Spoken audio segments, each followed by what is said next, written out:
अस्सलाम वालेकुम नाज़रीन, उम्मीद करता हूँ कि आप सब खैरियत से होंगे। मैं हूँ मोहम्मद अवैस और जैसा कि आप मुझे जानते ही हैं, तो आज मैं मौजूद हूँ एक बहुत ही अच्छे इंसान के साथ जो कि हमारे ही गांव के हैं और वो चेयरमैन के उम्मीदवार भी हैं टीएलपी के लिए। तो आज हम उनसे कुछ गुफ्तगू करेंगे उनकी ज़िंदगी के बारे में कि उन्होंने अपनी ज़िंदगी कैसे गुजारी और उनका ये रुझान चेक करेंगे, ये देखेंगे कि उन्होंने अपनी इस ज़िंदगी में ये सियासत की तरफ आने का फ़ैसला जो है वो क्यों किया। तो काफ़ी अरसे के साथ ही आपके साथ मीटअप होने की जो है वो कर रहे थे कि कब कब मिलेंगे, लेकिन खैर आज काफ़ी दिनों के बाद जो टाइम मिला और उनकी हम बहुत ज़्यादा शुक्रिया अदा करते हैं उनका कि उन्होंने अपना ये कीमती टाइम दिया अपना। तो उम्मीद करता हूँ कि आप खैर से होंगे इमरान भाई जी। तो जैसे कि काफ़ी दिनों से ही मिलने की जो है वो ख्वाहिश थी आपसे, क्योंकि आपको पता है कि मेनली जो हमारा राब्ता शायद शुरू हुआ वो व्हाट्सएप से शुरू हुआ था। जी बिल्कुल ऐसे ही, जैसे कि वो क्रिटिकल थिंकिंग अक्सर मैं सवालात करता और आपके जो है वो क्रिटिकल क्वेश्चंस और मेरे जो है वो आते थे। तो मेरे दिल में ये ख्वाहिश थी कि आपके साथ जो है ना वो मिलके कुछ बात की जाए, क्योंकि ज़ाहिर बात है कि इंसान है, उसके अंदर काफ़ी नॉलेज होता है, कुछ ना कुछ सीखने को मिलता है। तो मेरा ना ये शुरू से ही रहा है कि मुझे ना कुछ सीखना है। तो जैसे कि आप हमारे बड़े भी हैं तो मुझे उम्मीद है कि आज मुझे यहाँ से कुछ ना कुछ सीखने को मिलेगा। तो इमरान भाई, सबसे पहले तो हम बात करते हैं कि आपकी शुरुआत वाली ज़िंदगी से, कि जो आपने अपनी ज़िंदगी शुरू की, आपकी ये जर्नी जो है वो सियासत की तरफ जो आना, ये नज़रिया, ये थॉट, ये कहाँ से शुरू हुई है? बिस्मिल्लाहिर्रहमानिर्रहीम। थैंक यू अवैस भाई सर। और मैं तो आपका शुक्रिया अदा करूँगा कि आपने मुझे टाइम दिया और इस काबिल समझा। तो जो बचपन वाली ज़िंदगी है, जो इब्तदाई ज़िंदगी आप कह लेंगे, गांव के जिस तरह वो माहौल होता है, गांव की ज़िंदगी बिल्कुल सेम वैसी थी। यानी कि बारिशों में नहाना और ये पतंग उड़ाना, गुल्ली डंडा और ये सारी चीज़ें, हाँ ये बिल्कुल ऐसे ही था। बिल्कुल ऐसे। और उसके बाद फिर आप ये कह लें कि प्राइमरी के बाद ही फिर पता चला कि शहर में क्या होता है जी, शहर की ज़िंदगी। क्योंकि जब बचपन में हमने शहर जाना होता था ना, तो वो किसी बड़े के साथ ही जाते थे, जैसे कह लें कि आप वालदा या वालद के साथ ही कोई चीज़ लेनी होती, कपड़ा या जूता वगैरह या किसी किताबें, बुक्स वगैरह या कोई और चीज़। तो बड़ी खुशी होती थी कि आज हमने सिटी जाना है। हालांकि आपको तो बेहतर पता है कि सिटी हमसे सिर्फ ही 2 किलोमीटर के फासले पे है, लेकिन हम फिर भी इतनी खुशी होती थी 2 दिन से पहले ही ना, एक आप ऐसे कह लें जैसे पंजाबी कहते हैं चाह चढ़ा होता है, तो चाह चढ़ा होता था कि हम शहर जा रहे हैं जी। तो फिर 6ठी क्लास में जब दाखिला ही सिटी में हो गया, तो पहली दफ़ा आप ये कह लें पहली दफ़ा ABC से रब्ता पड़ा जी वहाँ पे जाके। तो आपस में हम गांव के दोस्त बातें कर रहे थे कि यार, कहते हैं कि ये एक बड़ी ABC होती है, एक छोटी होती है। हकीकत बता रहा हूँ, हमें नहीं पता था इस बड़ी छोटी वाले चक्कर का। अब तो ये प्राइमरी का बच्चा जो है, नर्सरी का आप कह लें, उसे सारा पता है कि बड़ी छोटी तो क्या, वो तकरीबन ही आधी इंग्लिश में बात करता है। तब तो हमें ABC का पता ही नहीं था कि ABC क्या होती है। यानी कि गांव की एक ज़िंदगी थी, आम सी ज़िंदगी, जिसमें शऊर नाम की कोई चीज़ नहीं थी।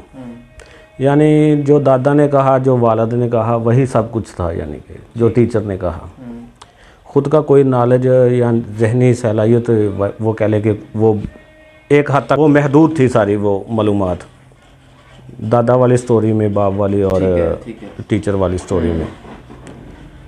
फिर जाहिर सी बात है, ज़िंदगी मौका देती है बंदे को। और किताब के साथ साथ मुझे बाहर का इल्म जो है ना, बाहर की बुक्स वगैरह, एक तो नसाब है, नसाब से हट के मुझे वो मताले का शौक़ था, किताब बीनी का। ये शुरू से था या ये शुरू से था? ये शुरू से था। और मैं आपको मज़े की बात बताता हूँ, ऐसे था कि जब मैं दूसरी क्लास का स्टूडेंट था ना, तो मुझे अखबार का चस्का लग गया जी। अच्छा, ठीक। अखबार पढ़ने का। तो गांव में एक ही जगह अखबार आता था, ये मुनव्वर का हमाम नहीं है जी, यहाँ पे आता था अखबार। अच्छा। रोज़नामा पाकिस्तान, मुझे याद है उसका नाम भी। ठीक है। तो मैं वो चला जाता, चस्का लगा, ये पकोड़े नहीं होते कागज़ पे देते हैं वो पकोड़े रख के, रुपया 2 रुपये के, तब काफ़ी सारे आ जाते थे। इतना ही खर्चा होता था, रुपया 2 रुपये मिलते थे। ये जो खर्चा होता था ना, रुपया 2 रुपया ही होता था, जेब खर्ची जिसे बोलते हैं जी बच्चे। तो उसमें पकोड़ों में वो स्पोर्ट्स की खबरें आती थी। तब मियां दाद और वसीम अकरम और इस तरह के वो प्लेयर्स होते थे पाकिस्तान के। फिर हॉकी की खबरें आती थी, शहबाज सीनियर और जूनियर की, ये तब की बातें कर रहा हूँ जी आपको। ठीक। तो वो मैं ना ऐसे पढ़ना शुरू कर देता, स्पोर्ट की खबरें अक्सर ही। ठीक है। फिर शोबिज़ की खबरें आ जाती। हाँ। उस टाइम VCR का दौर था, यानी कि शोबिज़ की खबरें वो तब हम तस्वीरें देख के समझ लेते थे कि आधी फिल्म देख ली हमने। तो शौक़ लग गया जी अखबार का। फिर मैं वहाँ से यानी पकोड़े वाले कागज़ से शुरू हुई मेरी अखबार बीनी, और हमाम तक मैंने जाना शुरू कर दिया।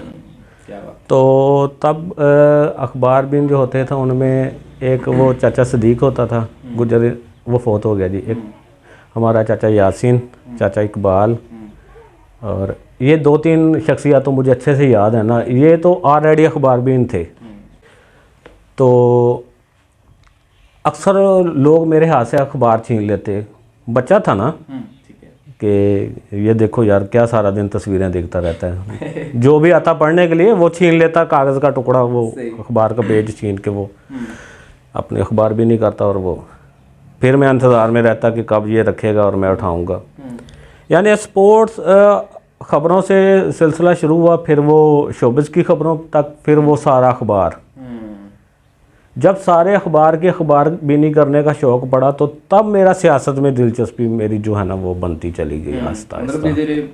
यानी आप कह लें मैं 11, 12, 13 साल का था जब मुझे पता होता था कि सुप्रीम कोर्ट क्या फ़ैसला देगी। अच्छा। हमारा कौन सा जर्नल क्या बात कर रहा है जी, गवर्नमेंट कितने दिन की है, उतार चढ़ाओ, ये सारी चीज़ें अखबार में जो आता था। क्योंकि मुझे इतना चस्का पड़ा कि एक तरफ से अखबार शुरू करना, उसके एक बकाया जात होते थे ना, कोई भी सुर्खी होती, मतन होता, ऊपर हेडिंग होती, तो उसका वो बकाया कहते फ़लाँ सफ़े पे लिखा, मैं वहाँ पे जाता, वो टटोलता, फिर वो उसको सारा, यानी अलफ से ये तक सारा अखबार एक दफ़ा जो है 2-2, 3-3 दफ़ा, यानी कि वो इस तरह मज़े लेता अखबार के। अच्छा।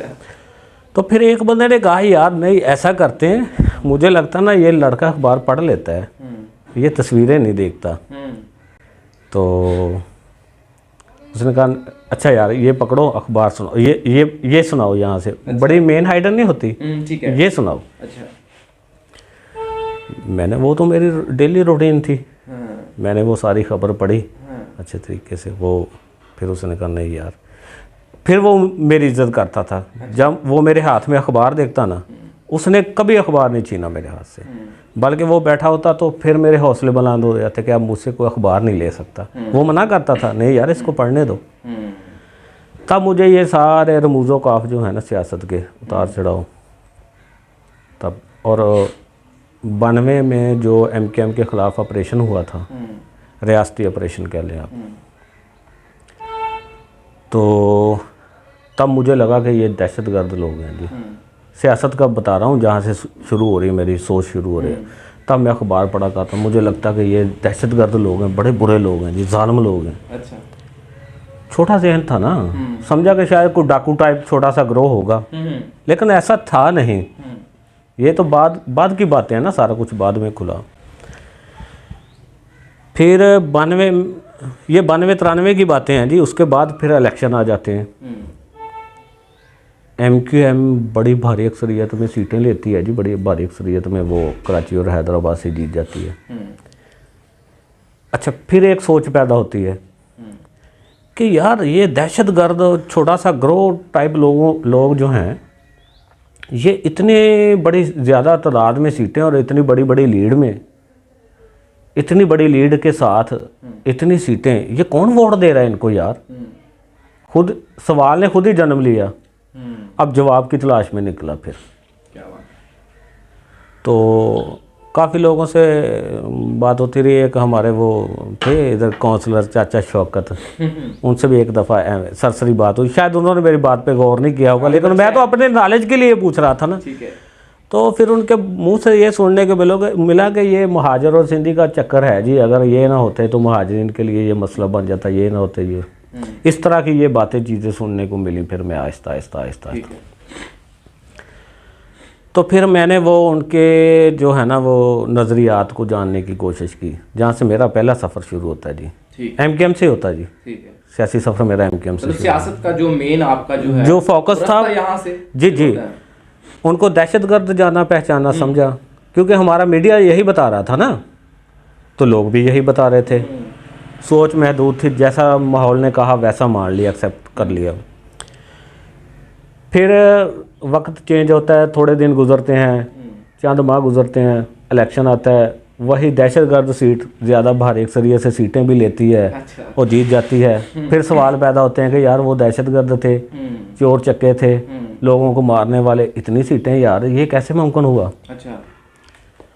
इस तजस्सुस ने मुझे फिर आगे की तरफ चलाना शुरू कर दिया कि मैं सर्च करूं। जब उनकी तरफ गया, उनके नज़रियात को जानने पहचानने के लिए, तो फिर पता चला कि यार एक वडेरा शाही होती है, एक सरमायादाराना निज़ाम, एक जकीदाराना निज़ाम।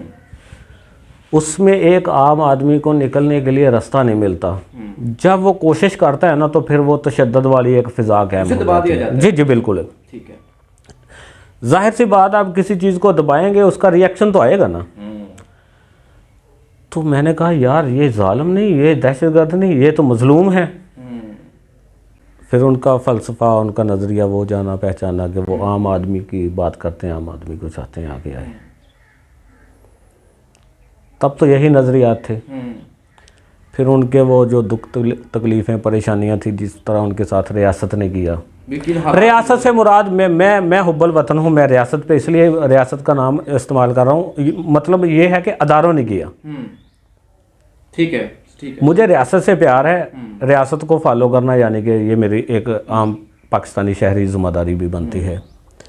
अदारे भी मेरे लिए मोहतरम है, लेकिन उस हद तक जब उनकी पॉलिसी मुखलसाना मुहिब वतन पॉलिसी होगी। तो जब रियासत का जिक्र करूँ तो मतलब आप उसमें ले लें कि ये अदारों की बात होती है जी।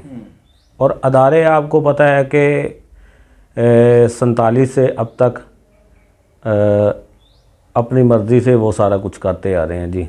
रियासती कोई पॉलिसी नहीं है जी, पब्लिक की, यानी कि रियासत से मुराद आवाम की पॉलिसी, वो आज तक नहीं बन पाई। मतलब ज़्यादातर रोल अदारों में रहा है। जी बिल्कुल, शुरू से अब तक अभी भी मौजूद है ना। अच्छा, आपको पता है कि जो रोल ज़्यादातर तकरीबन जो है वो अदारे ही रखते हैं, जो स्टैब्लिशमेंट जिसे कह रहे हैं। जी जी बिल्कुल, जो आप उसको नाम अच्छा देना चाहेंगे। जी जी। तो आपके नज़दीक जब आपको इस चीज़ का अंदाज़ा ही है, या जो नौजवान है, जितने भी लोग हैं, कि उनको पता है कि सियासत में जो है वो ज़्यादातर अदारे वो अपनी जो है वो अख्तियार करते हैं, उनका रोल रहता है ज़्यादा। जी बिल्कुल। तो फिर हम सियासत में जाते ही क्यों हैं? क्योंकि हमें पता है कि हमारे हाथ में तो कुछ नहीं है, पब्लिक के हाथ में तो कुछ नहीं है, सारा तो अदारों के हाथ में, तो हमारा इसमें क्या वो। जी बिल्कुल, आपका सवाल बहुत अच्छा है। यही बात, हमें सियासत में आना चाहिए या नहीं। अगर तो सियासत हमारी इसके गिर्द घूमे कि ये बाप का रौला है जी, बाप का चक्कर है। अच्छा, बात समझ रहे हैं जी? ठीक है। अभी उसको बेटा बना लिया, अभी उसको बेटा बना लिया, अभी उसको बेटा बना लिया, सारे बेटा बनने के चक्कर में है जी। ये मतरेया जी मैं सका हूँ। अच्छा। पंजाबी में कहते हैं ना मतरे सके का रौला, वही है रौला जी सारा। अच्छा। मतरे सके का। तो इक़्तिदार की हवस में ये तो किसी के भी पाँव पाड़ने के लिए तैयार हो जाते हैं जी। असल में मसला शुरू से इब्तिदा से पैदा हो गया था जी। ठीक है। जो मैंने उख़ज़ किया है जी किताब बीनी से और सारे तारीख़ी हवालों से, वो इस नतीजे पे पहुंचा हूँ जी कि 47 में जब बंटवारा हुआ ना, लकीर खींची गई बड़े सगीर में, तब से ही कुछ हमारे पॉलिसी मेकर थे जो बरतानिया की देन थे। यानी कि जो ईस्ट इंडिया कंपनी में जो उनकी फ़ौज थी ना, जब उसका बंटवारे के साथ उसकी भी तकसीम हुई, तो वो जो हमें वो वहाँ से कचरा मिला ना, कचरा मैं कहूँगा जी उसको, कचरा मिला ना तकसीम में, अदारों के जो सरबराहान थे, उनमें से अक्सरियत जो थी ना, वो उनका शुरू से यही था कि इक़्तिदार पे हाथ साफ़ किया जाए किसी तरीके से।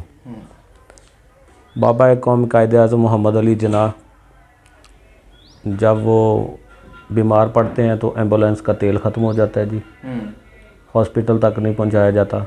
ज़ियारत से कराची के लिए वो निकली है जी एम्बुलेंस, तो वो रास्ते में मसला क्या बना जी, तेल ख़त्म हो गया जी। तेल का यानी आप कह लें तेल का मसला हमारा शुरू से ही है जी। बाबा कौम के एम्बुलेंस से शुरू हुआ आज तक तेल का मसला है जी। अच्छा। फिर उन्होंने देखा कि अभी एक एक जो हमारा कौमी हीरो था ना उसको लाइन पे लगाया गया। सबसे पहले उन्होंने बाबा कौम को साइड लाइन किया, उसके बाद लियाकत अली ख़ान को, शहीद लियाकत अली ख़ान को रावलपिंडी बाग जो लियाकत बाग था वहाँ पे उसी के नाम पे है ना लियाकत बाग, तो वहाँ पे शहीद करवा दिया जाता है। बताएं जी, वो हिंदुस्तान से लोग आके मार गए थे। कौन थे वो लोग, अपने थे, और क्यों थे वो, ये सारा कुछ क्यों किया? क्योंकि जब तक वो लोग मौजूद थे ना, मोहसिनाने कौम, मोहसिनाने पाकिस्तान, जिन्होंने पाकिस्तान के लिए स्ट्रगल की, कोशिश की, मेहनत की इसको बनाने के लिए, जब तक वो मौजूद रहेंगे तब तक हाथ साफ नहीं हो सकता। कौम उनके साथ खड़ी है जी, उनको सबसे पहले खुडे लाइन लगाया जाएगा जी। ठीक है, ये पॉलिसी मेकरों की पॉलिसी थी तब। ये मेरे ख्याल से अभी तक चलता आ रहा है। वही तो बता रहा हूँ ना, मैं तो आपको वो बुनियाद बता रहा हूँ ना, और उसमें भी शार्टली बता रहा हूँ। अगर गहराई में जाऊँगा तो बहुत ज़्यादा टाइम लगेगा हमें इन चीज़ों पे रोशनी डालते डालते, फिर वो पीछे तक जाना पड़ेगा। जब 1906 में ढाके में इसकी मुस्लिम लीग की बुनियाद रखेगी, वहाँ से फिर शेख मुजीबुर रहमान से एक सिलसिला शुरू होगा, फिर तो बात लंबी निकल जाएगी ना। मैं तो आपको शॉर्टली बता रहा हूँ। अच्छा, फिर जब देखा कि बात नहीं बन रही तो फिर मोहतरमा फातिमा जना को गरदारे वतन कहा गया कि ये पाकिस्तान को तोड़ना चाहती है। आप मुझे बताएं, जो पाकिस्तान बना रहे हैं वो पाकिस्तान को तोड़ेंगे? घर बनाने वाला घर को तोड़ेगा? तो सन 58 में पहला मार्शल कौम को मुबारकबाद देता है जी। मैं आ गया हूँ जी आपकी दहलीज पे। अच्छा। पहला मार्शल लगता है जी, यानी आप कह लें कि पाकिस्तान 11 साल का था जब उसे हैंग कर लिया गया। अच्छा। अब 11 साल के बच्चे को आप हैंग कर लें, फिर तो जो आप उसके वो जहन में डालेंगे ना, जिस तरह आपकी पॉलिसियाँ होंगी, 11 साल के बच्चे को आप जिस तरह उसको डालेंगे ना, उसकी जवानी और बुढ़ापा उसी तरफ निकल जाएगा। 11 साल का बच्चा है जी पाकिस्तान, इसके जो हकीकी जो थे वारसान उनसे छीन लिया गया जी। हकीकी वारसान कौन थे? ये कौम हकीकी वारसान जी, जो हकीकी होते हुए भी ये दावा नहीं कर सकते कि हम आप इसके हकीकी वारिस हैं। आज भी दावा नहीं कर सकता कोई बंदा, खाली ज़बान से दावे नहीं होते। कोई पॉलिसी तो ला के दिखाए उनके मद्दे मुकाबल कि हमने अपने मुल्क के लिए, अपने वतन के लिए, अपनी कौम के लिए ये करना है जी, ये ज़रूरी है। तो अच्छा, यहाँ आपने कहा कि सियासत का आपने थोड़ी सी हमें हिस्ट्री बताई कि कैसे पाकिस्तान का वो सिलसिला शुरू हुआ, वो बीज कैसे बोया गया कि जहाँ पर अदारे भारी हैं जी जी, बनिस्बत के कौम या एक पब्लिक कह लें उसका वो राज चले, यानी कि अदारों का राज चल रहा है जी जी। तो मैंने आपसे सवाल ये पूछा था कि क्या एक नौजवान को, जब मैं एक नौजवान हूँ, मुझे सियासत में आना चाहिए या फिर मुझे सियासत को नहीं आना? सियासत में ना चाहते हुए आज बंदा, हर बंदे सियासत में है जी, ना चाहते हुए भी। ज़रूरी नहीं आप पोलिंग के लिए खड़े होंगे आपको वोट डाले जाएं, आप असम्बली के फ्लोर पे जाएं। ये सोशल मीडिया का दौर है भाई, हर बंदा दानश्वर बन के अपने अपने कमेंट्स कर रहा है जी, अपनी अपनी राय दे रहा है। यही तो सियासत है ना। बिल्कुल बिल्कुल। हाँ। अगर नौजवान सियासत में नहीं आएगा तो ये इस सिलसिले को पुल नहीं बांधा जाएगा। इस सिलसिले में एक आड़ रुकावट जो पैदा करनी नौजवान ने तो करनी है भाई। बात को समझे ना, खाली पर्ची डालने से बात नहीं बनेगी। मैं पर्ची डाल के आ जाता हूँ, घर पे सोया पड़ा हूँ, 4 बंदे बंद कमरे में बैठते हैं जी, मेरी पर्ची का फैसला हो रहा है, मेरी तकदीर का फैसला कर देते हैं। पर्ची की क्या वक़्त है जी, वो तो पाँव में रौंदी गई। मतलब जो हम वोट डालते हैं वो ना डालने के बराबर ही है अगर देखा जाए तो। हालात हाज़रा में तो कुछ ऐसा ही है। वहाँ से 58 से जब से बच्चा हैंग हुआ है ना, सबसे पहला जो फिर काम किया गया ना, सबसे पहले जागीरदार को साथ शामिल किया गया कि ये ताकतवर तबका है जागीरदार, ये आड़े ना आ जाए। उसके लिए जो मुनासिब दिखा ना, वो सबसे बेहतर जुल्फ़कार अली भुट्टो था जी, उसको साथ शामिल किया गया। बंगाल के लोग वो गद्दार नहीं थे, मुहिब वतन थे, वो तो अपने हकूक चाहते थे। बिल्कुल बिल्कुल। तो अगर वो गद्दार थे तो फिर बलूचिस्तान और वजीरिस्तान के लोग क्या हुए जी? तो जुल्फ़िकार अली भुट्टो वो जागीरदार था जो इनको दस्तयाब हुआ उस टाइम में, बड़ा जागीरदार था। साथ में ला लिया ना, क्योंकि राया थी ना, राया जागीरदारों के रहन थी अक्सरियत लोगों की। आज भी है जागीरदाराना माहौल में, ऐसे ही है बिल्कुल कि काफ़ी सारी ये मेलसी से करोड़ पक्का से आगे सिंध की तरफ आप चलते जाएं जी, आपको पता चलेगा जी ये ज़मीन जो मज़ारा बैठा है इसकी नहीं है, 5-10 मरले का घर, कच्चा सा घर, ये फलां जागीरदार के उसमें बैठा है जी, वो नहीं उठाते इनको। क्यों नहीं उठाते? उनके वोट बैंक है भाई। बिल्कुल। तो उन्होंने सबसे पहले जागीरदार को साथ में शामिल कर लिया। हमारे तो नहीं थे, किसी और के थे, लेकिन थे अपनों में से, मतलब सोच देने वाले कोई और थे। हाँ जी बिल्कुल। तो जब देखा कि अब बात नहीं बन रही, पासा चेंज हो रहा है, तो सरमायादार हैवी हो रहा है, फिर सरमायादार को साथ शामिल कर लिया गया। अच्छा, हुक्मरानी किस पे करनी है जी? अवाम पे, मजलूम अवाम पे, जिनको शऊर ही नहीं है बेचारों को। फिर सरमायादार साथ शामिल हो गए जी, जागीरदार और सरमायादार। आज पाकिस्तान की असम्बली में दोनों बैठे हैं, जागीरदार भी और सरमायादार भी। सही कहा, बिल्कुल।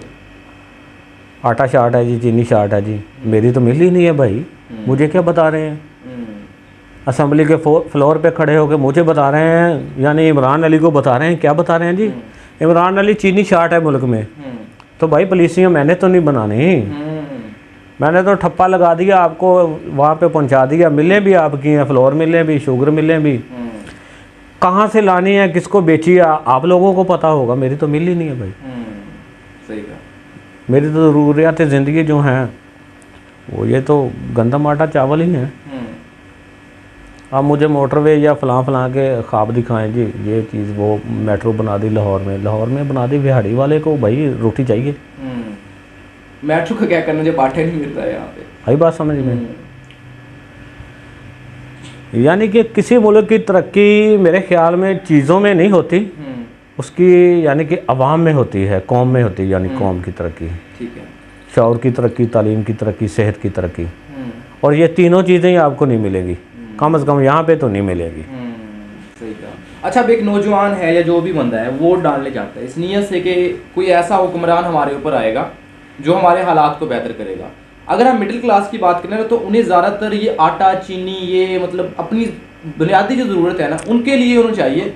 जैसे कि हम किसी भी शॉप पे जाते हैं, कोई भी बंदा शॉप पे जाते हैं, भी आटा ये सीन है, इतना महंगा है, और यार सानू कोई कुछ सस्ता नहीं मिल रहा या सानू प्रोवाइड नहीं किया जा रहा, असं क्यों वोट दईए? मतलब ज़्यादातर जो मिडिल क्लास फैमिली के हैं वो बुनियादी ज़रूरतों पे जोर रखते हैं। बिल्कुल ऐसे ही है, हमारी ये ज़रूरतें पूरी की जाए।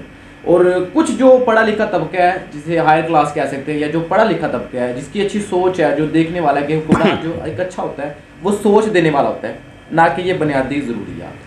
लेकिन कहीं ना कहीं सब चीज़ों की ज़रूरत होती है, सोच भी, बुनियादी ज़रूरियात भी। कोई माशरा तभी तरक्की करता है जब उसकी आवाम जो है वो खुशहाल होती है, आवाम की जो है वो सुने जाते हैं।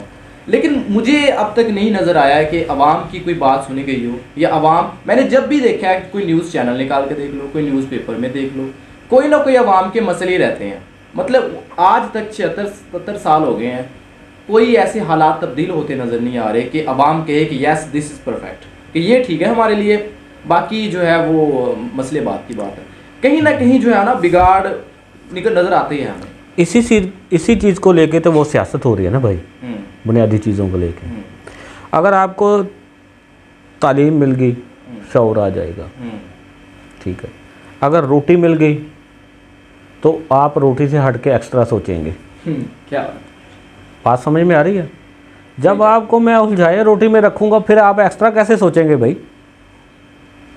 आपको आज़ादी गुलामी की पहचान ही नहीं होने दूंगा मैं। यही तो मेरी पॉलिसी है। यानी कि हम रोटी से नहीं निकल पा रहे। मैंने यार, मैं बात वही कर रहा हूँ ना, रोटी से निकलने तो देना ही नहीं ना भाई। रोटी से निकल के आप एक्स्ट्रा सोचेंगे, और वो नहीं चाहते कि हम कौम का सोचेंगे। जी जी बिल्कुल। और नाली सोलंग पे सारी सियासत हो रही है जी। बिल्कुल ऐसे ही है।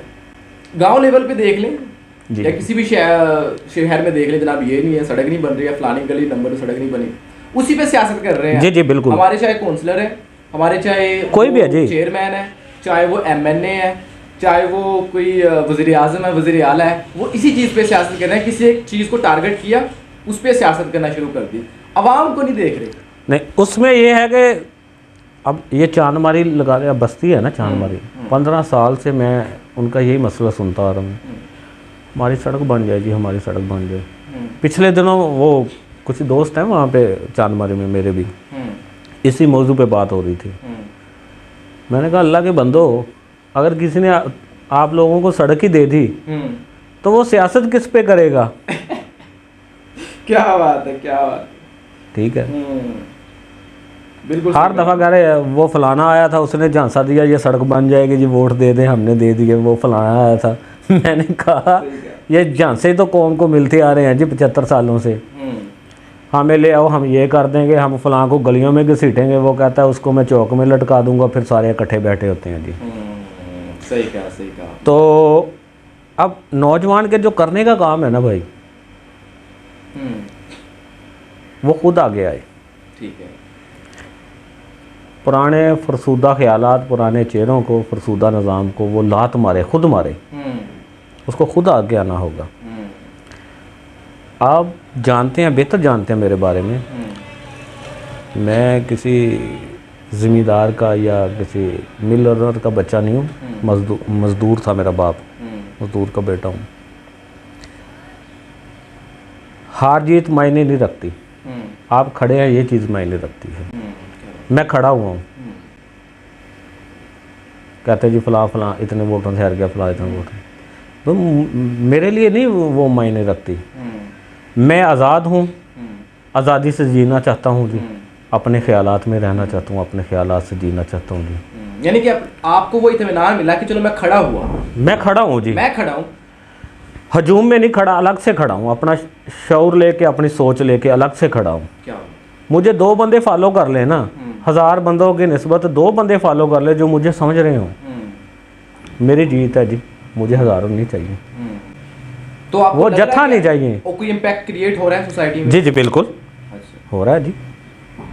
मैं तो सबके लिए हौसला हूँ, उम्मीद हूँ कि यार फलां मज़दूर का बच्चा बेटा जिसके घर गुजर का गुजारा भी बड़ी मुश्किल से होता रहा है, वो क्या कहते हैं पंगा ले रहा है जी। जी पंगे का हाँ जी जी पंगा।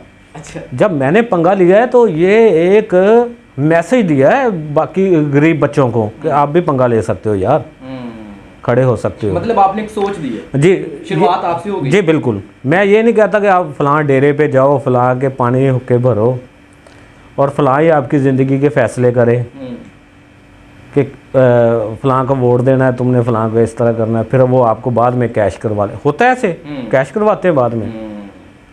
मैंने तो शऊर दिया भाई, खुद से निकलो, खुद से खड़े हो जाओ। तो सियासत में आने के लिए क्या आपके पास बहुत सारी ज़मीन, बहुत सारा पैसा और वोट खरीदने के लिए ये चीज़ ज़रूरत होती है? वैसे नहीं, अक्सर देखने में तो यही आया है।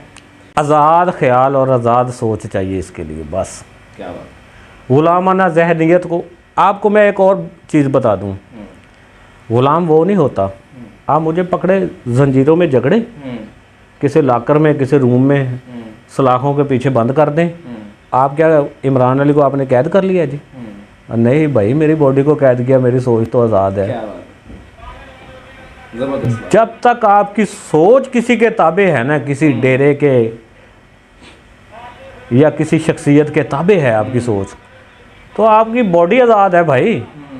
आपको क्या पता आज़ादी क्या होती है? आपका आज़ादी के सम्राट से पाला पड़ा ही नहीं। और अवैस भाई हो सकता है मैं अच्छा ना बोल सकूं, लेकिन मुझे यकीन है कि मैं अच्छा लिख सकता हूं।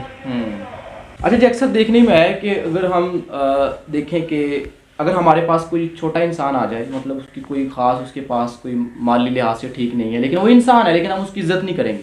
लेकिन अगर हम दूर से देखें कोई बराडो आ रही है तो हमारी चारपाई जो है वो सीधे होना शुरू हो जाती हैं कि बड़ा बंदा आ रहा है। और मेरे ख्याल से ये चीज़ भी शुरू से हो रही है। तो इस सोच को हम कैसे बदलें, और ये इसके बारे में आपका क्या जो है वो था? जी बिल्कुल, ऐसे ही आप सही कह रहे हैं कि हम सामने वाले की हैसियत देख के उसको यानी कि तरजीह देते हैं, उसकी माली, बदनी या ख़ानदानी हैसियत देख के। जैसे कि मैंने आपको बताया कि पंजाबी का लफ्ज़ खच, तो अगर गरीब बंदे से खच बच जाए ना तो उसकी जब तक ज़िंदगी है तब तक उसका पीछा नहीं छोड़ा जाता कि इसने फ़लाँ जगह फ़लाँ खच मारी थी। अगर आपकी माली बदनी और ख़ानदानी हैसियत मजबूत है ना, एक छोड़े आप 10 खच्चे मार लें जी, पर्दा पोशी होगी और वकालत भी होगी। ये जौहरी ने बड़ी अच्छी गल की थी। वकालत इसलिए होगी कि उसमें अगर मेरे जैसे बंदे ने किसी ने कहा चौधरी ने यार ये खच मारी है, ये बात करके ना उसने, तो जो उसके वो चेले चपाटे होंगे ना, वो गुलामान जो ख़ानदान गुलामान है, जो ज़हनी तौर पे गुलाम है, वो कहेंगे नहीं जी चौधरी ने ये खच इसलिए मारी है कि वो फ़लाँ बात की वजह से चौधरी ने ये बात की है। डिफेंड करेंगे, वकालत करेंगे। और इस वकालत को वो पैसे नहीं लेते, फ्री में है ये वकालत। इसे ही ज़हनी ग़ुलामी कहते हैं जी। किसी ने कहा ना कि आप सबसे अहम नुक्ता क्या है जी इसमें अगर किसी को आज़ाद करवाना, उसने कहा कि उसे पहले तैयार करना कि तुम ग़ुलाम हो। इस चीज़ पे किसी को लाना, उसे एहसास दिलाना कि ये आज़ादी नहीं है जैसे तुम आज़ादी समझते हो, ये ग़ुलामी है। ये चीज़ है सबसे मेन चीज़। जब उसे किसी को आपने ग़ुलाम को एहसास दिला दिया ना कि आज़ादी के समरात क्या और ग़ुलामी क्या है, इसकी वंड कर दी यानी कि तकसीम कर दी, आपका काम हो गया जी। ठीक है, मतलब आपकी ये जो सोच पैदा हुई है तो इसमें किसी मेंटोर का या किसी टीचर का, किसी उस्ताद का, किसी बड़े बंदे का, अडल्ट का कोई किरदार है या ये खुद ही से एक जनरेट? नहीं, ऐसा नहीं होता। कुछ चीज़ें आपको माशरा सिखा देता है, वक्त सिखा देता है, और कुछ चीज़ें आप सीखते हैं किसी के साथ चल के। आपकी कंपनी में रहूँगा ना, आपकी नशिस्त में, बैठक में, तो सियाने कहते हैं जी माँ के दूध से ज़्यादा असर होता है नशिस्त का। क्या? तो उसमें ये चीज़ है कि जब आप किसी की नशिस्त में रहते हैं ना तो ख़यालात भी आपके उसी तरीके से तरतीब पाते हैं, नज़रियात, ख़यालात। आपको मैंने बताया शुरू में कि मेरा MKM से सफ़र शुरू होता है सियासत का। गो के बदनामे ज़माना पार्टी थी लोगों की नज़र में, शायद गलत काम भी कुछ किए, वो इसलिए हो जाते हैं कि एक्शन का रिएक्शन तो आएगा ना भाई। मैं आपको एक थप्पड़ लगाता हूँ, 2 लगाता हूँ, तो क्या आप मुझे एक भी ना लगाएंगे भाई? अच्छा, मैं आपके बारे में सर्च कर रहा था यहाँ लास्ट टाइम, खालिद भाई से मेरी काफ़ी गुफ्तगू हुई, शायद आप जानते होंगे खालिद जी बिल्कुल में काम करते हैं जी बिल्कुल। तो उन्होंने कहा कि वो बहुत ही अच्छा उनका जो है वो एक दौर रहा है। 13 WP के लिए काफ़ी आवाज़ उठाई उन्होंने, जैसे लास्ट टाइम स्कूल का मसला था, वो दरख्त वगैरह हटाने थे या सड़क हटानी थी, तो वो काफ़ी बढ़ चढ़ के ना आवाम के लिए बहुत निकल के आते हैं। मतलब मुझे जो ज़ाती तौर पे आप में नज़र आया ना कि ज़ाहिर बात है कोई हमारे कोई मुरब्बे नहीं है, बिल्कुल ऐसे ही है, ना कोई जागीर का जो है वो, ना कोई सरमायादार का बेटा हूँ। मतलब आपकी सोच और आपका जो वो एक इस अवाम के साथ जो मोहब्बत है, इस मुल्क के साथ जो मोहब्बत है, वो आपको सियासत में लेके आई। मतलब मैंने कुछ करना है जी। मतलब एक बंदा बगैर किसी ज़मीन जायदाद और इन चीज़ों के भी सियासत में आ सकता है और वो मुकाम हासिल कर सकता है। तो आपको लग रहा है कि आपने उस चीज़ को अचीव कर लिया कि जिसके लिए आपने कोशिश की थी? नहीं, अचीव तो नहीं मैंने किया, अभी शायद मंजिल से दूर हूँ। तो ख्याल है मेरा कि मैं कर लूँगा उसे अचीव इंशाल्लाह। कोशिश में लगा हूँ। ये मेरे लिए तो इतना ही काफ़ी है। मैं आज़ाद ख्याल हूँ जी, किसी के ताबे नहीं हूँ, किसी की सोच मुझ पे मुसल्लत नहीं है जी। अपने हिसाब से, अपने नज़रिए से, अपने शऊर और सोच से जी रहा हूँ जी, और किसी को अपने ऊपर मुसल्लत नहीं होने दूंगा इंशाल्लाह। अगर कोई ऐसा करता भी है ना, कोई ताकतवर शख्सियत खड़ी हो जाती है, कभी खुदा ना खास्ता, पहली बात तो ऐसे चांसेस नहीं है, तो उसका रिएक्शन बहुत सख्त आएगा। अच्छा, आपने बताया कि हिस्ट्री बताई आपने शुरू से लेके, और उसके बाद आपने बताया कि एक गांव के लेवल पे या जिस लेवल पे भी एक बंदा क्या कर सकता है, सोच ज़रूरी होती है। तो इस मुल्क का जो मुस्तकबिल है, आपको लगता है कि कुछ अच्छा होने वाला है? क्योंकि पिछले जितने हमने ये दौर देखा है उसमें कुछ ख़ास हमें नज़र नहीं आ रहा है। जैसे जागीरदाराना निज़ाम है, सरमायादाराना निज़ाम है, मतलब बड़े लोग ही राज कर रहे हैं जितने भी देखें, बिल्कुल हैं उसमें, फौज के जो हैं वो जो भी हैं। तो क्या लग रहा है कि पाकिस्तान के जो हालात हैं ये बदलेंगे? क्या पाकिस्तान वहाँ पहुँच सकेगा जहाँ हम उसे देखना चाहते हैं, जहाँ आप उसे देखना चाहते हैं? देखिए जी, मायूसी तो गुनाह है। मैं मायूस नहीं हूँ इस बात से कि आया कि वो वक्त आएगा जिसके लिए हमारे बुजुर्गान ने, हमारे अजदाद ने कुर्बानियाँ दी ये वतन हासिल करने के लिए, कि वो वक्त आएगा। लेकिन मसला ये है कि आप देख लें कि जो कहा गया कि वहाँ जी हमें ऐसा वतन चाहिए जहाँ पे इस्लाम का निफाज होगा, इस्लाम की हुक्मरानी होगी, हमारी ज़िंदगी इस्लामी तर्ज से मुआश के मुताबिक गुजरेगी, सारे मामलात। अब तर्ज मुआश में सूद ही शामिल है जी, सबसे पहले तो बिल्कुल ऐसी है। IMF जो कर्जा देता वो सूद पे देता ना। दूसरी बात, आप मुझे ये बताएं कि मुसलमान को किसी रियासत की ज़रूरत है जी? मुसलमान को रियासत की ज़रूरत नहीं है। बिल्कुल। वो अगर इंडिया में है, अमेरिका में है, कहीं पे भी है, वो मुसलमान ही है, उसे रियासत की ज़रूरत नहीं है। ठीक है, रियासत क्यों ज़रूरी थी ये बताया गया। हमारे जो अजदाद थे, बुज़ुर्ग थे, उनको बताया गया कि वहाँ पे इस्लामी निज़ाम का निफाज होगा जी। हुआ? नहीं हुआ ना। वो जो बताया गया था उसके तो कुछ भी फिर आज़ाद, यानी कि ये लकीर खींचने का मतलब क्या था भाई? क्या हम उनसे अलग है? जी जी, अलग होने का मतलब क्या था? हम अलग क्यों हो रहे थे? हमने आज़ादी हिंदुस्तान से नहीं ली, बरतानिया से ली थी।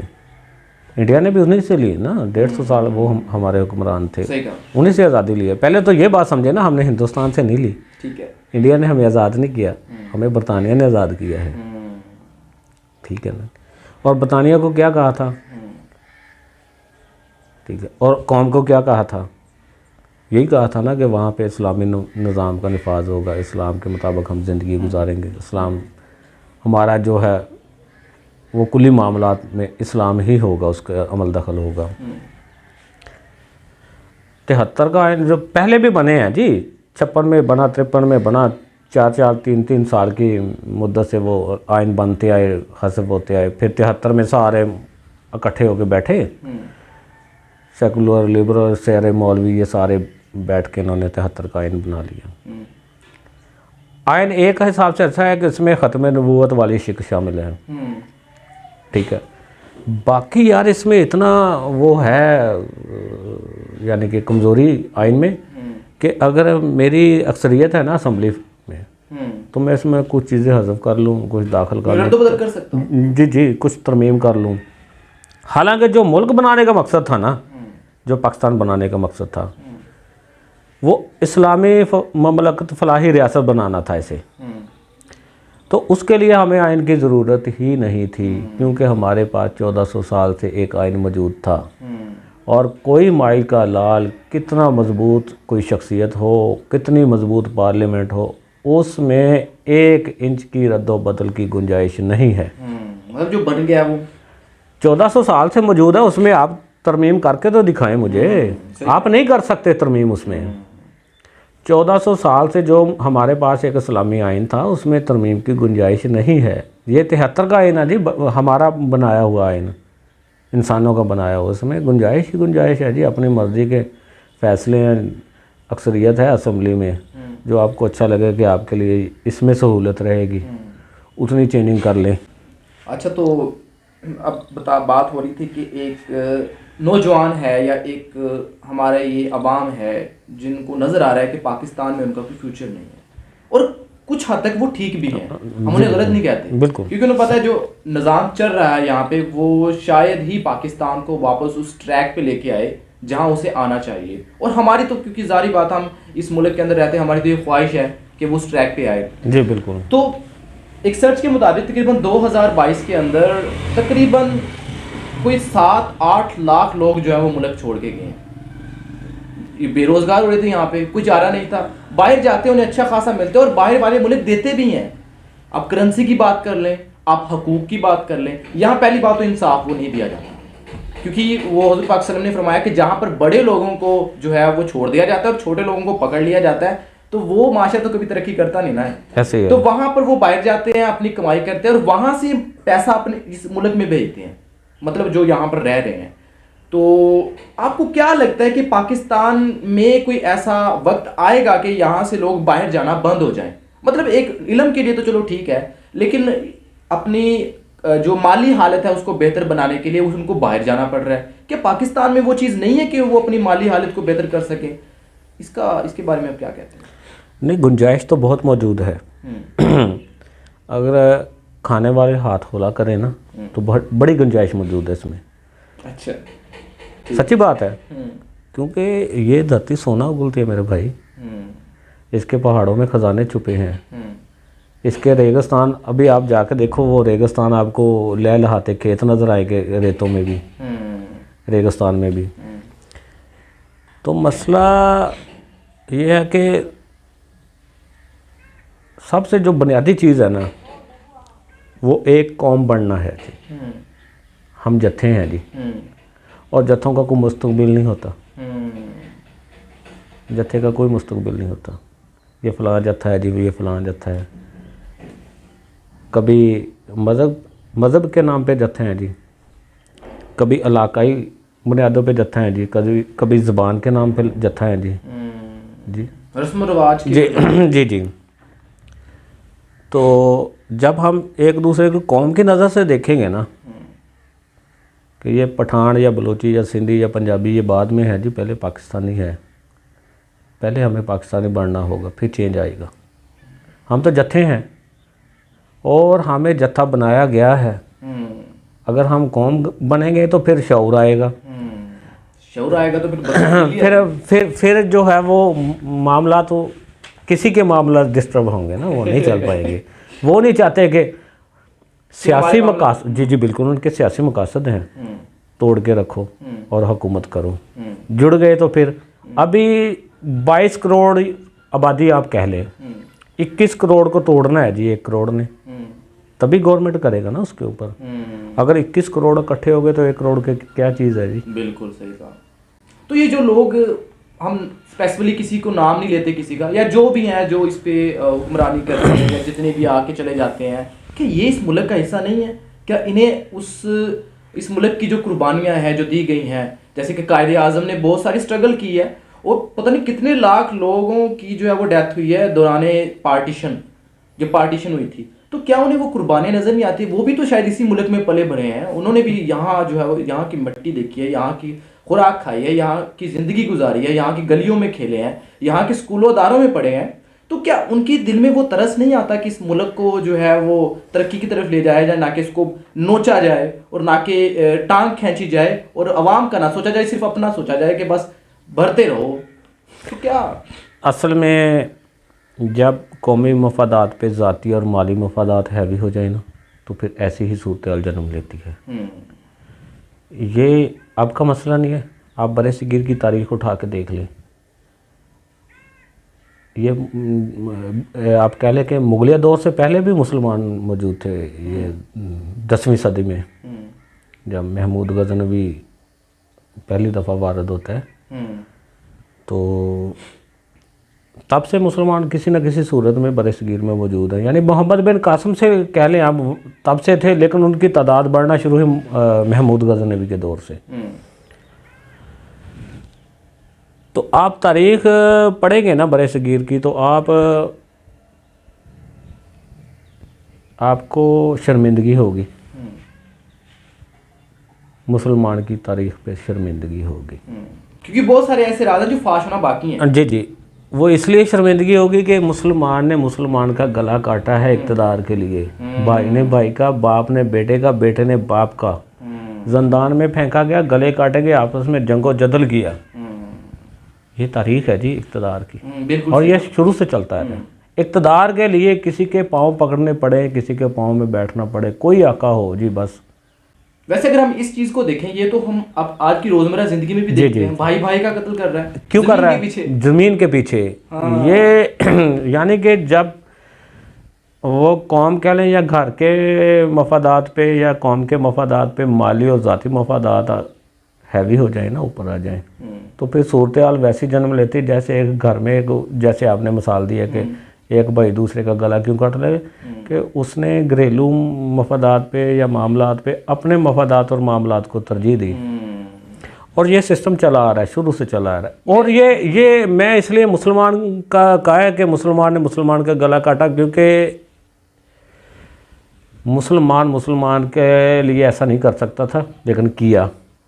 ये इतना बड़ा लालच है। लेकिन मसला ये है कि इक़्तिदार के लिए ये शुरू से सारी कौमें ऐसे करते आ रही हैं, इंसान की फितरत में। अगर हम अपने ज़ाती मफादात को हावी करेंगे कौमी मफादात पे, तो कभी भी माशरा तरक्की नहीं कर सकता। नहीं, कभी भी नहीं कर सकता। ये तो फिर इसी तरह चलता रहेगा। दुनिया ने यही सबक सीखा। यूरोप हमसे ज़्यादा जंगो-जदल में रहा है जी।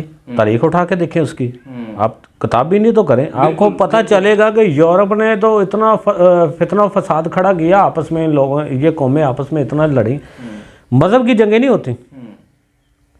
आप जंगें मज़हब की नहीं है जी।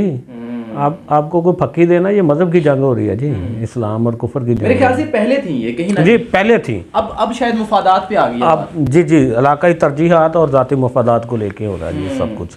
अब रशिया यूक्रेन का जो क्राइसिस चल रहा है वो मज़हब का तो नहीं है ना, इलाकाई तरजीहात का है जी वो मसला। इंसान शुरू से ही यानी इक़्तिदार की हिफ़्ज़ के लिए कुछ भी करता आया जी। यूरोप ने फिर सीखा, बात हो रही थी यूरोप का। यूरोप ने फिर सीखा, दूसरी कौमों ने सीखा जो आपस में जंगो-जदल करने के बाद, कि ये मामलात का हल नहीं है जी। ये चीज़ें तो हमें तो बाद में मिली हैं। हमारे तो यहाँ बादशाह सलामत होते थे, जमहूरियत सिस्टम तो वहाँ पे आए हैं ना पहले। अवाम ही खड़ी हो गई भाई, क्या रोज़ाना आपके लिए तीर तलवारें उठा के आपके साथ चलो जी, लड़ो जी, मरो जी। बादशाह सलामत अब ऐसा नहीं होगा। और बादशाह सलामत को जब अपनी जान के पाले पड़े तो फिर उसने कहा बोलो भाई यार कैसे करना है। वहाँ से नई सोच ने जन्म लिया ना। तो जब हालात बहुत ज़्यादा बिगड़ जाए ना, तो वहीं पे जाके यानी कि वो हालात बहुत ज़्यादा गर्म हो जाए, आप कह लें, वहाँ पे गुंजाइश होती है उसे मोड़ने की। सही कहा। मतलब वो कौम बन के उभरे, एक ग्रुप की शक्ल में नहीं, बल्कि अभी नहीं, जिस हालत में हम चाह रहे हैं ना, अभी भूख है बहुत ज़्यादा है जी, भूख। सही कहा। लेकिन अभी वो हालात पैदा नहीं हुए कि कौम खड़ी हो। वो थोड़ी सी गुंजाइश रखते हैं कि कौम खड़ी ना हो जाए। अच्छा, जो ये अक्सर हमें देखने को आया कि ग्रुप्स की शक्ल में देख लें, कोई भी पार्टी है, हम किसी एक पार्टी का नाम नहीं लेते, वो अपने जो कारकुनान हैं उनको कहते हैं कि बाहर निकलो, घरों से निकलो, फिर वो जलसे जुलूस और ये चीज़ें। तो क्या आपको लगता है कि इन जलसों से या आवाज़ ऐसे उठाने से, बाहर निकलने से, ये सड़कों पे निकलने से कोई इस मुल्क की बेहतरी कोई आएगी मुल्क में, या कोई कौम बनेगी? क्या आपको इसकी क्या इसकी स्ट्रैटेजी क्या है इसके पीछे, जलसों और ये सड़क पे निकलने का? लीडर का क्या मतलब होता है जी? लीड करने वाला। और लीड घरों में बैठ के होता है जी। मैं आपको कहूँ कि सड़कों पे आ जाओ, मैं खुद घरों में बैठ के वो बंद कमरे में चंद लोगों के साथ बात करूँ जी, कितनी गैदरिंग होगी जी, कितने लोग आ गए जी, मुझे अभी जाना चाहिए या नहीं? नहीं जी, अभी बादशाह सलामत 50,000 का लश्कर इकट्ठा होगा तो फिर आप पंडाल में आइएगा। अच्छा, ऐसे नहीं होता। यही तो मसला है जी। लीडर लीड करना है ना कौम को, अकेला है, खड़ा हो जाए, सफ़र में निकले, काफिला फिर खुद ही बनेगा, वो मंजिल का तयन करेगा। ठीक है। बेडरूम में बैठ के आप कौम को ललकार दे के मंजिल का तयन नहीं कर सकते। लेकिन अगर हम माहौल भर जाए जी, फिर बादशाह सलामत का वो आना होगा, ऐसे नहीं होगा। अगर देखें तो मेरे ख्याल से अब तो ऐसे ही हो रहा है कि एक जगह कमरे में बैठ के, तो चेंजिंग भी तो नहीं आ रही में भी ना हो, हम नाम नहीं लेंगे, लेकिन फिर भी जो है वो इक़्तिदार, तब्दीलियां, अवाम बाहर को जो सीन अब कह लें आप, तो आ गई तब्दीली, हम पीछे की तरफ जा रहे हैं, इसीलिए जा रहे हैं जी। तब्दीली आई है लेकिन वो माइनस में आई है। इसीलिए माइनस में है ना जी। सही कहा। इसीलिए माइनस में तब्दीली है। लीडर अब सारे लीड अपने वो नाम के साथ लीडर फलां लीडर, मेरा लीडर, तेरा लीडर, फलां का लीडर। नेल्सन मंडेला जनूबी अफ्रीका की, उसकी तारीख पढ़ें आप। उसने 30 से 32 साल जेल काटी है स्याह फामों के लिए, उनके लिए खड़ा हुआ था। उसने कहा नहीं जी, हमारे भी हकूक़ है, हकूक़ की जंग थी, खड़ा हो गया, 32 साल जेल काटी है, फिर कौम ने उसे तस्लीम किया कि ये हमारा लीडर है, फिर वो जनूबी अफ्रीका का सदर भी बना। सही कहा। और कौम ने उसे फिर गोले काले की पहचान नहीं रही, कौम ने उसे पूरे प्रोटोकॉल के साथ जिस दिन वो मरा है उसको दफन किया है। वो सबका हीरो था, जब मरा है ना वो तब सबका हीरो था। सही कहा। जेलें काटने पड़ती हैं जी, एग्रीमेंट साइन करके बाहर नहीं भागा जाता। अच्छा, वैसे कहीं ना कहीं सियासत बंदे को रुलाती भी है, मरवाती भी है। अगर जितने भी मैंने देखे ना सियासत में लोग गए हैं, उनको ज़्यादातर अपनी ज़ात का तो नुकसान उठाना पड़ा है, क्योंकि जब आप किसी कौम की ज़ात के लिए, कौम के लिए, कौमी मफाद के लिए निकलते हैं तो आपको नुकसान उठाना पड़ता है। और ये आपको भी पता है, तारीख में मौजूद भी है और अब तक ये सिलसिला चलता आ रहा है। जो कौम के लिए आवाज़ उठाता है या उसे दबा दिया जाता है, या उसे मरवा दिया जाता है, या उसे जो है उस मुल्क से बाहर निकलवा दिया जाता है। यानी कि कोई ना कोई हरबा जो है वो ज़रूर इसमें आजमाया जाता है इस प्रोसेस में। लेकिन मैंने जो ज़ाती तौर पे ये देखा है, ये पढ़ा है अपने टीचरों से या मैंने बुक से पढ़ा है, ये है कि जो इंसानियत के लिए कुछ करता है ना, उसका नाम बाकी रह जाता है। और वो बाकी किस तरह रहता है, वो कुछ अच्छी सेंस के अंदर, कुछ पॉजिटिवली। बिल्कुल। और जो अपने जाति नाम उसका भी बाकी रहता है जी, लेकिन वो बाकी रहता है नेगेटिव सेंस में, उसको भी नेगेटिव सेंस में याद किया जाता है। आप बहुत सारी मिसालें हैं इसके लिए, लेकिन हम देना तो नहीं चाहते इसके लिए। तो आपको क्या लगता है कि एक लीडर इस वक्त हमारे मुल्क में कोई लग रहा है आपको, कोई उस टाइप का लीडर है कि जो चेंज लाएगा? फिलहाल तो दूर तक नज़र दौड़ाएं तो फिलहाल नहीं नज़र आता। अभी तो ऐसे कोई चांस बन नहीं रहे। तो जैसे आपने बात की कि नाम उसका बाकी, जैसे अब दस्तारीदी आप मिसाल दे सकते हैं। मैंने कहा कि यार कोई सियासत तो नहीं की, नाम बाकी रहेगा, ठीक है। और सियासत में आप कह लें कि जो सियासत में आया ना, जैसे बेनज़ीर है, भुट्टो है, ज़ियाउल हक है, या लियाकत अली खान है, कोई भी कह लें जिसकी डेथ हुई है सियासत में, तो उसका कत्ल नहीं मिलेगा आपको, सियासी कत्ल नहीं मिलेगा आपको। ये तारीख़ है जी। इल्ज़ाम किसी पे दे लें जी, ये इसने किया, ये इसने किया, उसको फांसी लगा दो, उसको ये करो, लेकिन कत्ल नहीं मिलता इसका, क्योंकि साजिश एक ही होती नहीं है, ये साजिश रचाई जाती है, काफ़ी लोगों की होती है। अब किसके गले में फंदा डालें जी, किस के? उसका हमदर्द उसकी तरफ है, उसका हमदर्द उसकी तरफ है। बंद कमरों में फैसले हो रहे हैं, किसको लटकाना है, किसको हटाना है, किसको बिठाना है, ठीक है। फिलहाल कोई चांस नज़र नहीं आ रहा जी, दूर तक चांस नज़र नहीं आ रहा। अच्छा, एक मजहबी जमात का पाकिस्तान में कोई मुस्तकबिल है? मेरे ख्याल में सियासत जो है ना, वो मज़हब का नाम लेके नहीं करनी चाहिए, क्योंकि पाकिस्तान हम सब का पाकिस्तान है। इसमें हिंदू भी हैं, सिख भी हैं, ईसाई भी हैं और मुस्लिम भी हैं, और ये सब का पाकिस्तान है। इसमें अगर हम सिर्फ मज़हब कार्ड खेलेंगे तो बाकी जो लोग हैं वो उनका मुस्तकबिल का क्या होगा जी। इस्लाम के नाम पे इस्लामाबाद की फ़िक्र करने वालों से मैं यही कहूँगा कि आप मज़हब के नाम पे सियासत ना करें। अपने नज़रियात जो हैं ना वो कौम के सामने रखें, कौम इनको पसंद करते तो आपको भी ठप्पा लगा देगी।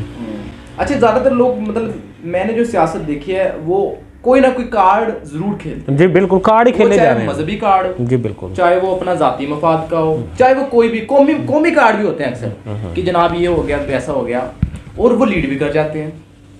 क्योंकि अब ज़ाहिर बात है, ज़्यादातर लोग जो मजहबी कार्ड खेलते हैं, और हमारी जो ज़्यादातर यूथ है या ज़्यादातर लोग हैं, वो मज़हब की तरफ भी उनका रुझान होता है। किसी एक फ़िरके से लगा लें, या किसी एक जमात से लगा लें, या कोई भी है, वो एक्सट्रीमली जो है ना, वो थोड़े से सुपरस्टिशियस भी होते हैं, थोड़े से अपने मज़हब को लेके वो संगीन भी होते हैं, एक संगीन मामला भी है। तो फिर जो सियासतदान है वो देखते हैं कि हाँ, ये अवाम जो है वो मज़हब को लेके थोड़ी सी संगीन है, तो क्यों ना मज़हब को इस्तेमाल कर लिया जाए और अपने आप को इक़्तिदार में लाने के लिए, और ये करते भी आ रहे हैं। तो आपको क्या लगता है कि हम एक अच्छे लीडर को कैसे सिलेक्ट करें कि हम कहें यस ये हमारे लिए ठीक है, ये जो है वो बंदा ठीक है, ये कैसे सिलेक्ट किया जाए? क्योंकि सियासत में मेरे ख्याल से जैसे जो बंदा भी देखे ना, वो कोई ना कोई कार्ड खेल रहे हैं। अब मैं अगर अपने नज़रिए की बात करूँ तो मैं इस लीडर को कहूँगा, आप उसको कहेंगे, फलाना उसको कहेगा, मतलब हर बंदे का लीडर कोई ना कोई डिफरेंट होगा। तो हम ये कैसे सिलेक्ट करेंगे भाई ये बंदा ठीक है, बाकी जो है, अब आपका लीडर होगा ना तो वो मेरे सामने शायद अच्छा ना हो, मेरा आपके सामने अच्छा ना हो, तो हम एक दूसरे को एक कॉमनली कैसे डिसाइड करें कि यस? नहीं, बिल्कुल आप सही कह रहे हैं कि मैं अपने लीडर की वकालत करूंगा, आप अपने लीडर की वकालत करेंगे, उसकी खामियों को खूबियों में बदलने की कोशिश करेंगे एक दूसरे की नज़र में। नहीं, ये उसने इसलिए ये पुट्ठा काम किया या बुरा काम किया है कि ये सीधा हो जाए। बिल्कुल सही कहा। डिफेंड करेंगे ना। लीडर जो कौम की बात करे और रियासत की बात करे ना, वो लीडर होता है। और उसके लिए उसको सामने आना पड़ेगा, बाहर आना पड़ेगा, बंद कमरे से निकलना पड़ेगा। हजूम के इकट्ठे होने का इंतज़ार नहीं, हजूम को इकट्ठा करना पड़ेगा उसे। इकट्ठा करके, यानी कि आप ये नहीं कि मैं कॉल दे दूं कि फ़लाँ सड़क पे आ जाओ, फ़लाँ शहर में आ जाओ, फ़लाँ चौक में, चौराहे में, और मुझे बताया जा रहा है कि अभी जी इतनी गैदरिंग नहीं हुई, फ़लाँ टाइम पे आप आएंगे, फ़लाँ टाइम पे जाएंगे। कौम के लीडर कौम के साथ मरते हैं जी, जीते हैं जी, खाते हैं जी, पीते हैं, पहनते हैं, सोते हैं। उनके ये नहीं होता कि कौम यहाँ पे खड़ी है, रात होगी जी, मैं सुबह आऊँगा, तुम यहीं पे सो जाओ, ये कैंप लगा दो जी, या फ़लाँ जगह पे सो जाओ, मैं घर पे जाके नहीं, ऐसा नहीं हो सकता ना। मुझे खुद भी कुर्बानी देना पड़ेगी। और रोटी कपड़ा मकान की तो सारे बात करेंगे। सही कहा। जिस दिन एक आम आदमी मिडिल क्लास से निकल के ऊपर आ गया ना, उस दिन चेंज आ जाएगा पाकिस्तान में। भूख का पता उसे है जिसने भूखा सो के देखा है, वो बात कर सकता है रोटी कपड़े और मकान की, वो भूख की बात कर उसमें वो सकता है। तड़प हो। जी जी बिल्कुल, उसे एहसास होगा ना भूख क्या होती है। जिसने भूखा सो के नहीं देखा है, सोने का चम्मच मुंह में लिया और पैदा हो गया जी, वो अब दूसरों की बात, भूख की बात कर रहा है। पानी की पॉलिसी बनाई जा रही, कौम को मीठा पानी देना जी, सामने मिनरल वाटर पड़ा है। सही कहा, बिल्कुल ऐसे नहीं होता। मुझे वही खाना पड़ेगा, वही पीना पड़ेगा, फिर मेरे अंदर एहसास जाकर होगा ना। मैं मकान की बात कर रहा हूँ, मुझे क्या पता यार बेघर कैसे फुटपाथ पे सोता है, सो के तो देखूँ, एहसास के लिए सो जाऊँ, एक दो रातों के लिए सो जाऊँ, एहसास के लिए भूखा सो के देख लूँ भूख क्या होती है। जब रात को 2-3 बजे पेट में बल पड़ेंगे ना, फिर मुझे एहसास होगा कि यार भूख क्या होती है। और शायद मैंने भूखा सो के देखा हुआ। अल्लाह ताला बेशक अजर देते हैं इस चीज़ का। जी जी। अच्छा, आपके नज़दीक जो मुल्क की तरक्की है, वो तरक्की क्या कोई अदारा बनाने से, क्या कोई जैसे कि कोई स्कूल, अदारा, यूनिवर्सिटी, या फिर लोगों की बुनियादी ज़रूरियात को पूरी करने से, या फिर कुछ सड़कें वगैरह बनाने से, क्या ये मुल्क की तरक्की है, या आपके नज़दीक मुल्क की तरक्की क्या है? मेरे नज़दीक जो मुल्क की तरक्की है ना भाई, इस झुंड को जो ये हम जत्थे हैं ना, तकसीम, इनको इकट्ठा करके एक कौम बना लें पहले। जिस दिन ये कौम बन गई ना, उस दिन मुल्क तरक्की कर जाएगा। ठीक है। वो पूछे कैसे?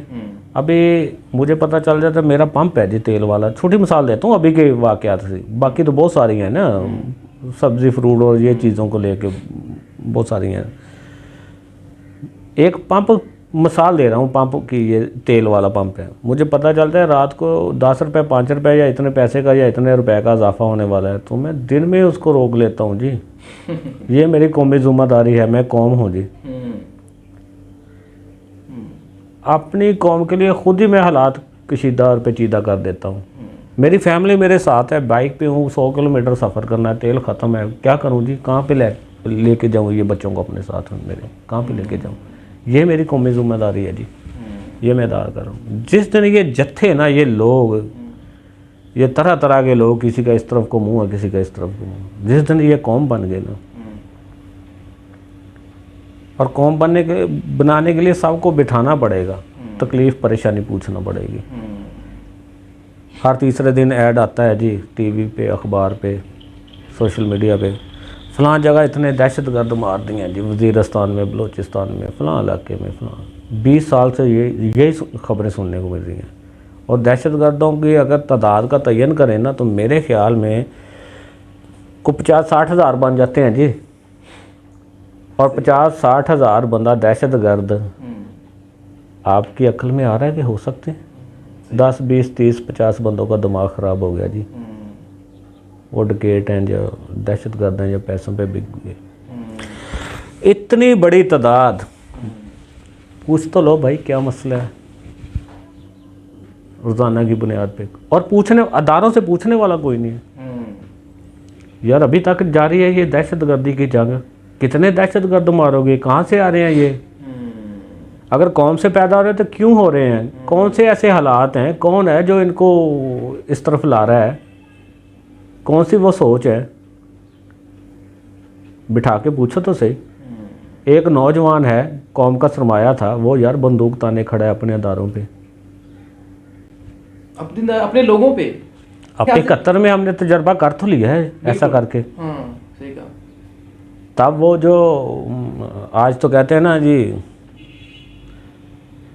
मैं कहूँगा, बिल्कुल कहूँगा, मैं इस चीज़ से नहीं चूकूँगा कि जी हिंदुस्तान कश्मीर में जुल्म सितम ढा रहा है। भाई ढा होगा, मान लेता हूँ आपकी बात, आप सही कह रहे हैं, ढा रहा है जी, जुल्म सितम के पहाड़ तोड़ रहा है। तो जो डाके में आपने किया था 71 में, मुसलमान ने मुसलमान की गर्दन मारी, पहले अपनी गलतियों का तो अजाला कर लें। दूसरों को कह रहे हैं भाई, हालात तो आपने ऐसे बलूचिस्तान में, वजीरिस्तान में, हर जगह पैदा कर दिया। अब पंजाब का नौजवान उसमें बगावत जन्म ले रही है। सोचना चाहिए ना, अपनी पॉलिसियों पे गौर करो, ऐसा तो नहीं चलेगा ना। सही कहा। आप मुसल्लत कर देते हो अपने तर्ज के, अपने ख्यालात के लोग, और एक बंदा खड़ा होकर कह देता नहीं जी बस ठीक है जी, ऐसे नहीं ऐसे होगा, ऐसे तो नहीं होगा। सही कहा। बाकी कौम की राय कोई राय नहीं, ज़ाती मुफाद है जी। ये 5 फरवरी कश्मीरियों के साथ जो हमारा यकजहती का डे होता है, तो मैंने बिल्कुल मनाया जी, एक तरफ के कश्मीरियों के लिए नहीं, दोनों तरफ के लिए। क्या बात है। मेरे ख्याल से जो कश्मीरी वाला सीन है, ये तो हमने अपने पूरे मुल्क में जो है वो किया हुआ है। जी जी बिल्कुल, मैं तो कहता हूँ दोनों के लिए मनाए जी, एक के लिए नहीं, क्योंकि लाइन ऑफ कंट्रोल के उस तरफ भी कश्मीर है, उस तरफ भी, इस तरफ की गोली भी उस तरफ के कश्मीरी को लगी, उस तरफ के गोली जो निकली वो इस तरफ के कश्मीरी को लगी। ना हिंदुस्तान का नुकसान ना पाकिस्तान का नुकसान, मारा गया बेचारा कश्मीरी। बिल्कुल। यानी कि सांडों की लड़ाई में ना पौधों का नुकसान हो रहा है जी। बड़े खिले खिले खुशनुमा फूल थे, उसका नुकसान हो रहा है, फूलों का नुकसान हो रहा है। अच्छा, कश्मीर के लिए यकजहती है, ये तो मेरे ख्याल से हमारे तमाम ही हुक्मरान या जितने भी लीडर, जिन्हें लीडर जिसे कह सकते हैं हम, वो तकरीबन सारे ही मनाते हैं, लेकिन असल अंदाज में वो कोई उनकी कोई कारकर्दगी नज़र नहीं आती। असल में ना पाकिस्तान चाहता है ना हिंदुस्तान चाहता है।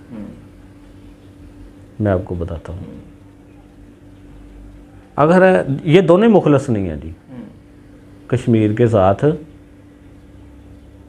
ना पाकिस्तान मुखलस है ना हिंदुस्तान। मैं पाकिस्तान में रियासत पाकिस्तान के शहरी होकर ये बात तस्लीम करता हूँ, हम भी मुखलस नहीं है भाई उनके साथ। नहीं।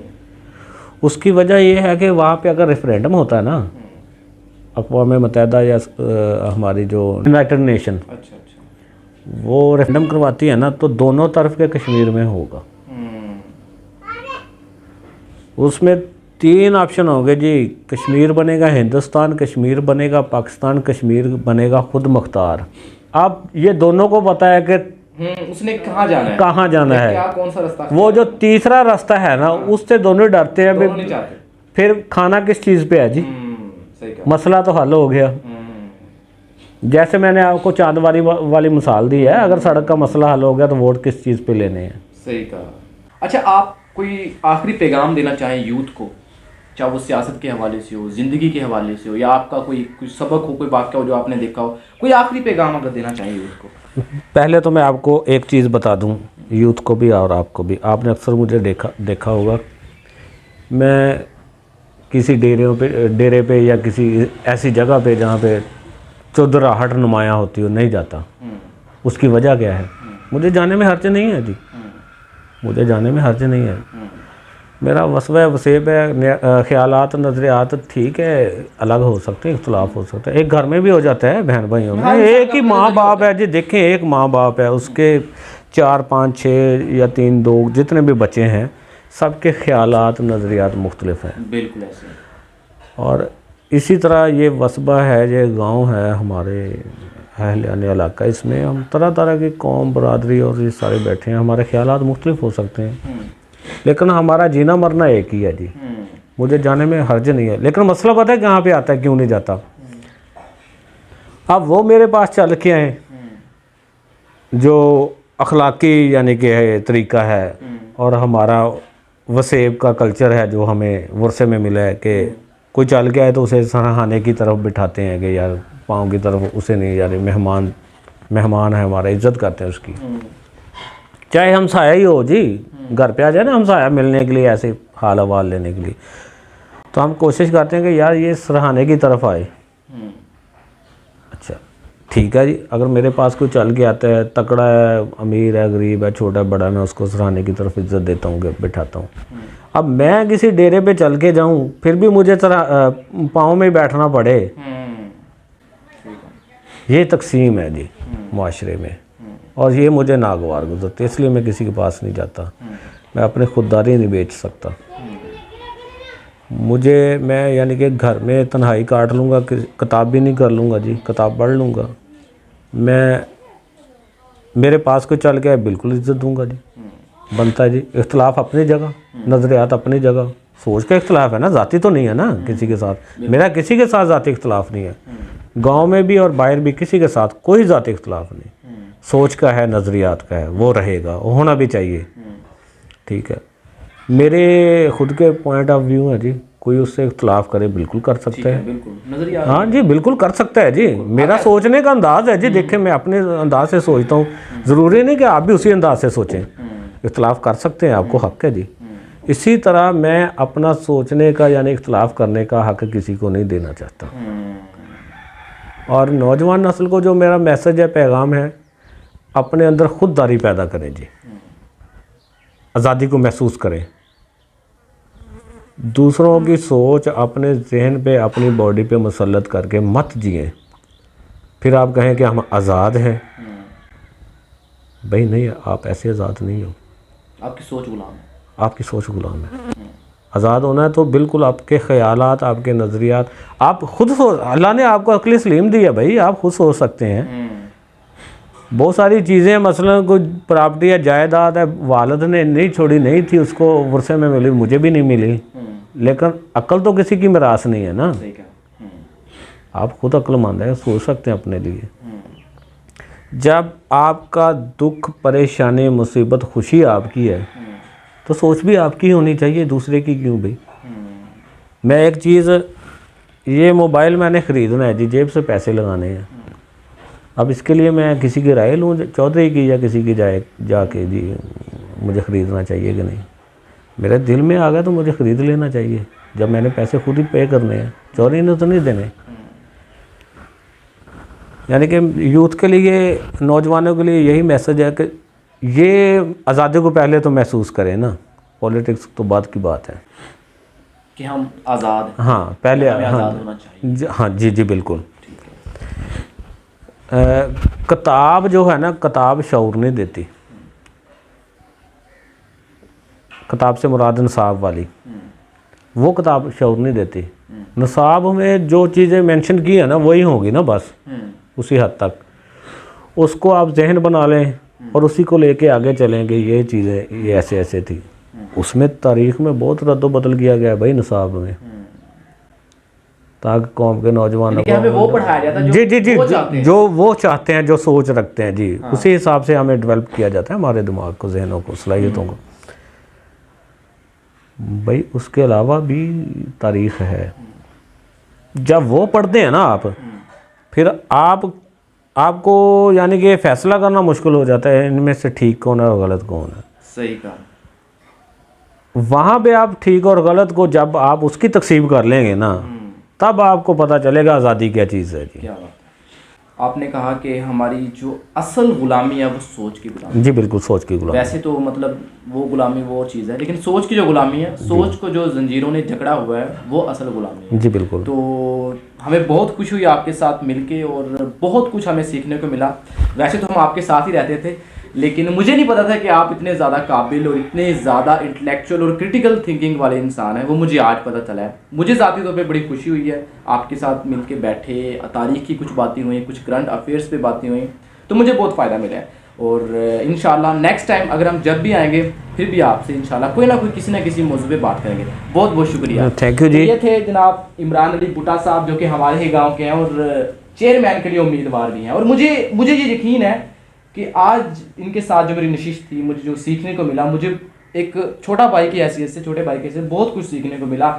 और मुझे ये यकीन है कि अगर ये अपने इस नज़रिए पे डटे हुए हैं कि मैं खुद मुख्तियार हूँ और मेरी सोच गुलाम नहीं है, मैं अपनी सोच को जो है वो लेके चलूँगा। क्योंकि इन्होंने कहा कि इनकी जो जर्नी है वो एक अखबार से शुरू हुई, एक कह सकते हैं कि एक पकोड़े वाली अखबार से, जो कि मेरे ख्याल से मुझे अब याद रहेगी आपकी ये बात और ये क्लिप भी चलेगा कि एक पकोड़े वाली अखबार, यानी कि पकोड़े खाते थे और वहाँ से जो अखबार थी उसके ज़रिए इनकी जो जर्नी सियासत की तरफ पे शुरू हुई और इनसे मुझे बहुत कुछ सीखने को मिला। और मुझे यकीन है कि जो बंदा, जिस बंदे की सोच गुलाम ना हो, वो बंदा निकल के रहता है। और आप 10 वोट भी लेना, 15 लें, 20 लें, हाँ मेरे ख्याल से कोई फ़र्क नहीं पड़ेगा, क्योंकि आपकी जो सोच है ना वो मेन चीज़ है। और हमेशा वही लोग कामयाब होते हैं जिनकी सोच गुलाम नहीं होती।